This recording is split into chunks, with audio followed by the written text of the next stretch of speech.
5 of the most famous names in perfume are quietly robbing you blind, and 5 no one talks about are worth every penny of the little they cost.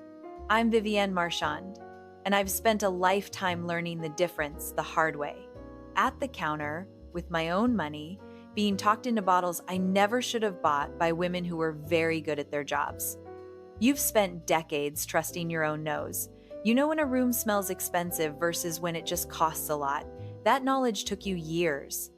It is the one thing the marketing cannot give you, and the one thing it spends a fortune hoping you'll set aside the moment you walk up to a glossy display. So let me ask you the question the industry hopes you never sit with. Why does the bottle that costs the most so rarely smell the best on your skin 6 hours later? The answer is not complicated, and it is not a conspiracy. A famous name spends an enormous portion of what you pay on the things you will never wear: the campaign, the celebrity, the architectural bottle, the prime position at the counter, which costs the brand real money and gets folded straight back into the price. When a great deal of the budget goes to everything except the liquid is what quietly gives way. You are paying for the fiction and smelling what's left. By the end of this, you'll know 5 famous names I would walk straight past, and exactly why, and 5 houses almost no one will ever recommend to you that earn their place on your dressing table. I'll give you the real notes, the honest price, and where each one falls short. Because every fragrance has a where it falls short, and the woman who trusts her own nose deserves to know it before she spends a cent. What follows is not for the woman still dazzled by the counter. It is for the woman ready to stop funding someone else's marketing budget. Now, a quick word before we begin, because some of this is brand criticism and I want to be fair. Everything I tell you here is my opinion and general information based on what I smell and what is on the public record. I am not telling you any of these perfumes is bad or cheap or that the women who wear them are wrong.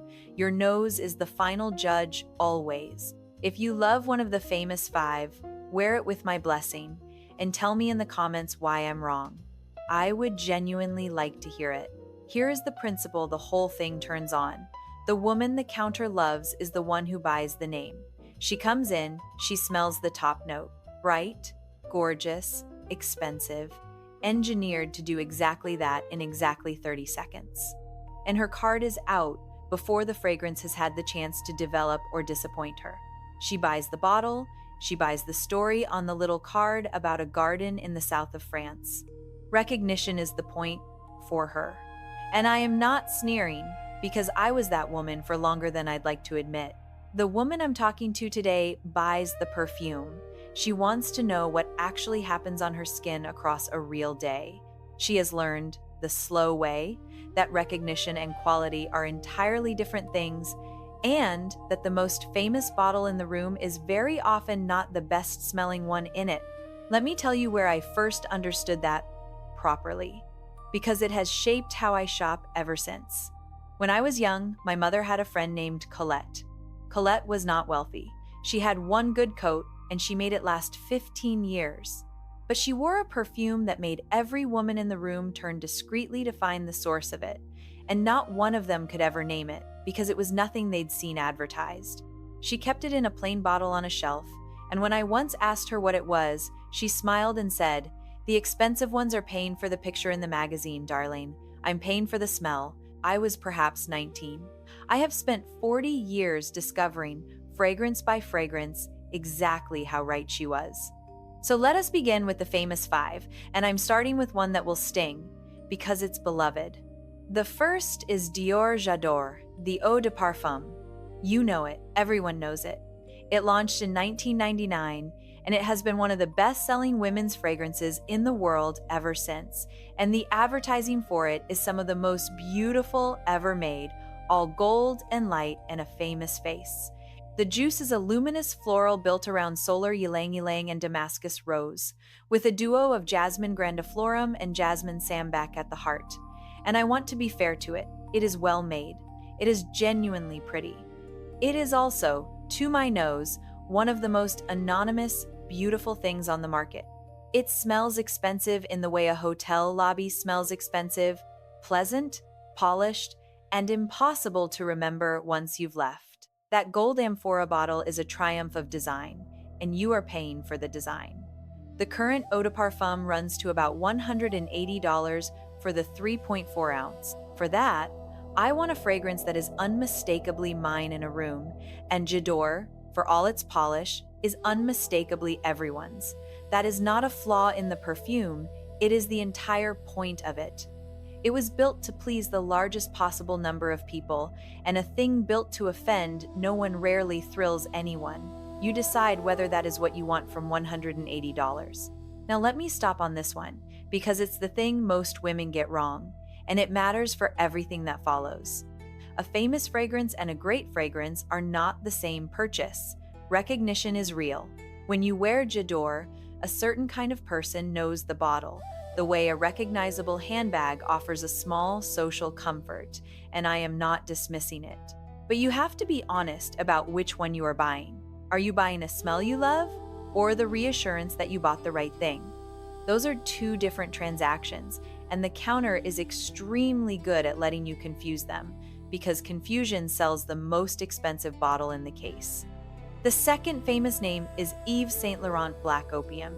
Yves Saint Laurent, say it the French way, without apology. Yves Saint Laurent. Black Opium arrived in 2014 and became enormous, and I understand why. It opens with coffee and pink pepper and pear, moves into jasmine and bitter almond and a little licorice, and dries down to vanilla and patchouli and a soft, creamy wood. It is a fun, sweet, addictive thing, and on the right young woman heading out for the evening, it is genuinely lovely. Here is my quarrel. It is, to my nose, a fragrance built for the first hour and the photograph. That coffee and sweet opening is loud and exciting and designed to make you reach for your card in the store, and then it settles into a perfectly nice but rather generic sweet vanilla you've smelled in 100 cheaper bottles. It costs around $140. You are paying a great deal for that thrilling first hour. After that, you're wearing sweet vanilla, and sweet vanilla is the single most copied accord in all of perfumery. I'll show you, before we're done, exactly where to find that same warm sweetness done beautifully for a quarter of the money. The third is Viktor and Rolf Flowerbomb. Flowerbomb. It is the fragrance equivalent of a bouquet the size of a small car. Peony at the top, a centifolia rose and jasmine and orchid at the heart, and a base of warm amber, patchouli, and a thick creamy vanilla with osmanthus and tea woven through it. Launched in 2005, it has a devoted following, and on a cold evening, it is a beautiful, enveloping, unapologetically feminine thing. The performance is real, 6 to 8 hours, with genuine projection. So why is it on this list? Because at around $180 for the 100 milliliters, you are paying a luxury price for a sweet floral amber that, to my nose, is no more sophisticated and no longer lasting than several houses charging $30. It is very good. It is not 3 times better good. The grenade-shaped bottle is part of what you're buying. And a bottle, however clever, is not a fragrance. The fourth name is the one I expect the most argument about, and I welcome it. Jo Malone London, and specifically wood sage and sea salt. I need to be fair here, because Jo Malone makes lovely things, and the brand is beloved for good reason. Wood sage and sea salt is a beautiful idea. A windswept, mineral, slightly salty woody scent built around ambrette seed, a note of sea salt, and sage. It smells like a gray beach in the best possible way. Here is the problem, and it is the same problem with much of the Jo Malone line, and the brand does not exactly volunteer it. It is a cologne. A cologne is one of the lightest concentrations there is, which means that for around $170, you are buying something that, on most skin, is quietly gone by lunchtime. I have worn it. I loved it for 2 hours, and then spent the afternoon unable to find it on my own wrist. The brand will tell you the line is built for layering, that you're meant to combine 2 or 3 of them, and that is true. And it is also the single most elegant upsell in modern perfumery. You don't buy a fragrance from that counter. You buy the beginning of a collection. Estee Lauder has owned the house since 1999, and the business runs on you coming back for the next bottle to make the first one last. That is not a scandal, it is simply the model. But at $170 for something that fades by your second coffee, you deserve to know the model before you fund it. And the fifth famous name is Marc Jacobs Daisy. Oh, Daisy, the white bottle with the silly, enormous fabric flowers on the cap, the most photographed perfume cap of its generation. It launched in 2007, and it is the scent of 1,000 young women's first grown-up fragrance, and there is real tenderness in that, and I won't take it from anyone. It's a fresh floral, wild strawberry and violet leaf at the top, jasmine and gardenia and violet at the heart, a clean musk and white woods underneath. It is pretty and sunny and entirely pleasant. It is also, by most accounts, one of the shorter-lived fragrances at its price, frequently gone in around 3 hours, and it reads distinctly young by design because it was made for a young woman. At over $100 for the larger bottle, you are paying a designer price for a soft, fleeting, youthful scent and a famous cap. After $50, you can do far more interesting things with that money, and far longer-lasting things, and I'm about to show you 5 of them. Now, here is where it gets interesting.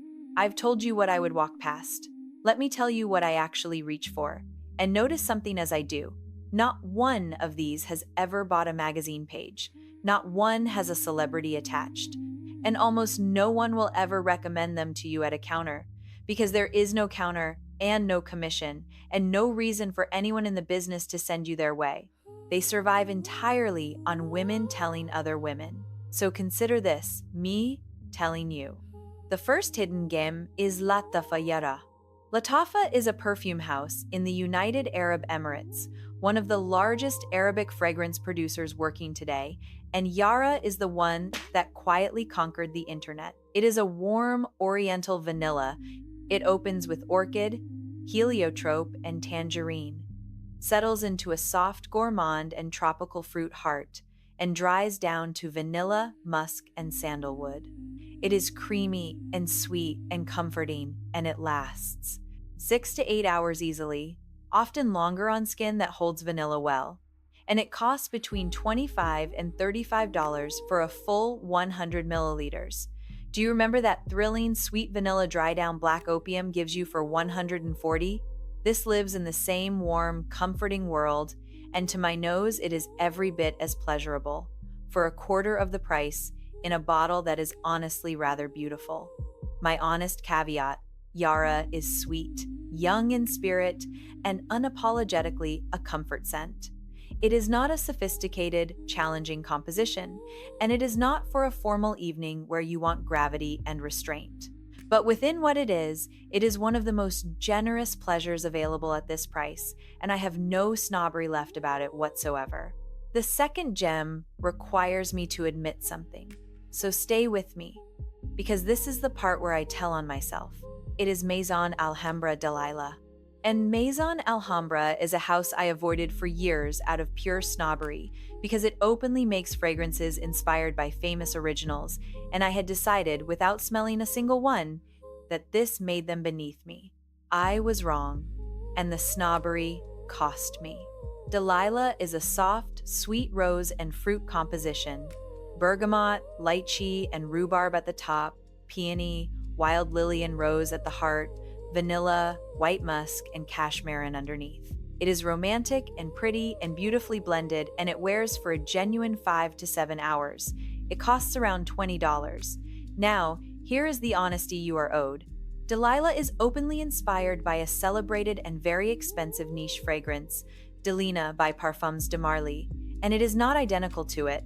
People who own the original will tell you it is perhaps 75 to 80% of the way there, and that the finest, most expensive facets of the original are simply not present. That is true, and I won't pretend otherwise. What I will tell you is that the accord is genuinely lovely on its own terms, and that a woman does not have to spend $300 to wear a soft, rosy, fruity scent if she would rather spend $20. That is not a dupe. At $20, that is simply a beautiful perfume that knows exactly what it is.